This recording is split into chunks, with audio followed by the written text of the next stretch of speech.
it's just a personal question, but like I said, I traveled. I got to how they do, outpatient and all this stuff. Mm-hmm. But your practice is so unique. Every single patient were your friend, more than a friend, I would say, in my eyes. Over the time, Paul, what I found out is that, if you do a surgery to the patient, mm-hmm.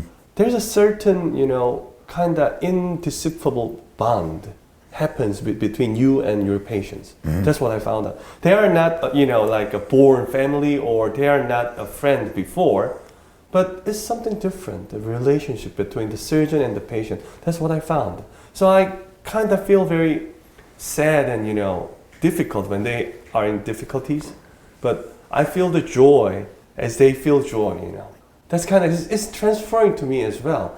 I'm just a surgeon, not a, their family or friend, but that I believe what I think that, where I found it, where I learned it is from you, I guess.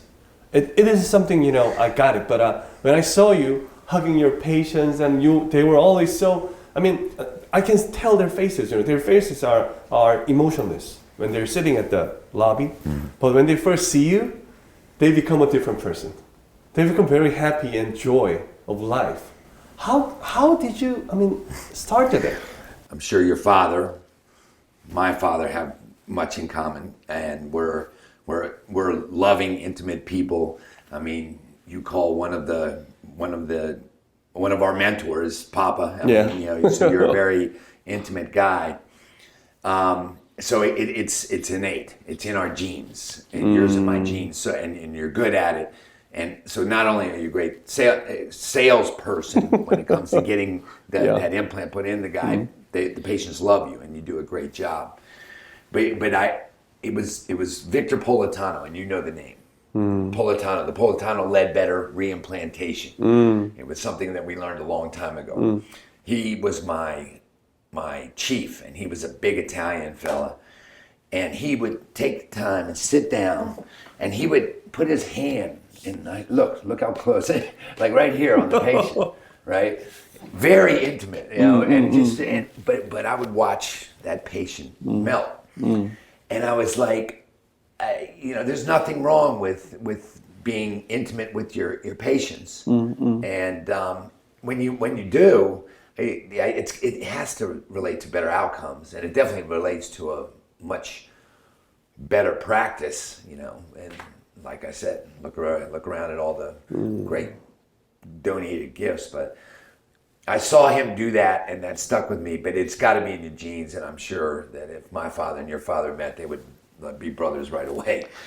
Something similar to that. I guess, the reason why you are able to do that is because you have a good, successful outcomes.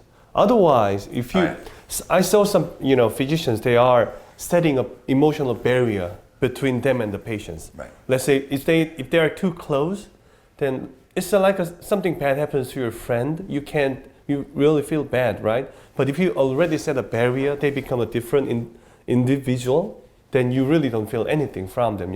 What happens to them? That's what I saw in. Yeah. So if you have worse outcomes, you would set a barrier up. Now I haven't thought of it that way, but that's got to be true. And I'm looking at certain people that I know that don't have the greatest outcomes, and they're kind of nasty with their patients, probably to protect themselves. Yeah. I can see that being the case. You know what? I guess that's the reason why you become a happy person. You made them happy, right? You made them intimate. Like ignoring the bond between the surgeon and the patient, and they have to pretend they don't care, right? Right. Living a life like that is just a masquerade. Yeah. They can't live their own life. Right. But by living your own life, not lying, I would say, not masquerading yourself, not faking yourself, and you show them in truth, honest and transparency. I got it now. Your transparency is the reason why you are able to, most of the patients so far, my patients are over their 50s or 60s. They have their own wisdom to choose who they want. Right. So when I first started, I had nothing. I was just starting, right? So I had to exaggerate myself, but it wasn't the right thing, I guess. I got it over, I just had to admit that I'm a new guy.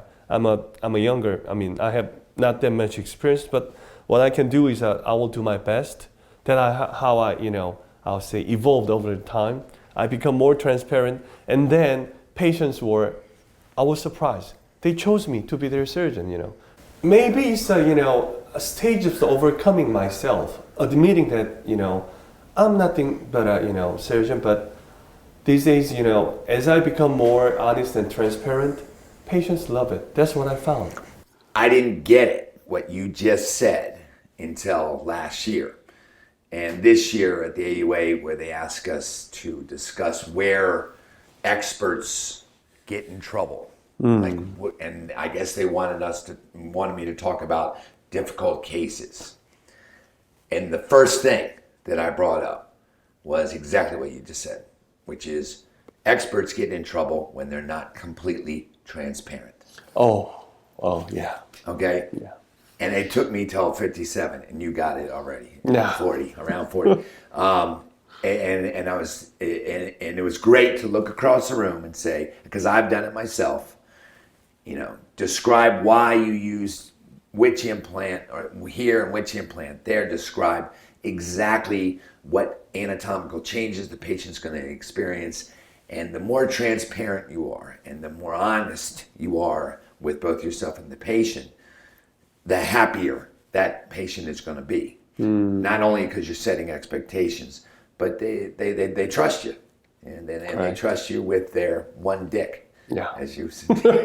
So that was something, that was a light bulb that came to me last year, and you got it already, which is.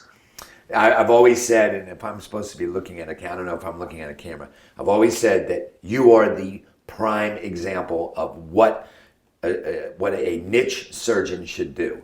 They should go see everybody. You actually went way above and beyond. You went around the world looking at what everybody does, and then you took the best of everybody and made the hybrid that is now Sean Park. So, anybody that goes to your office is going to walk out happy, and I hope you're as happy as I am when you're an old man like me. No, you are not old at all.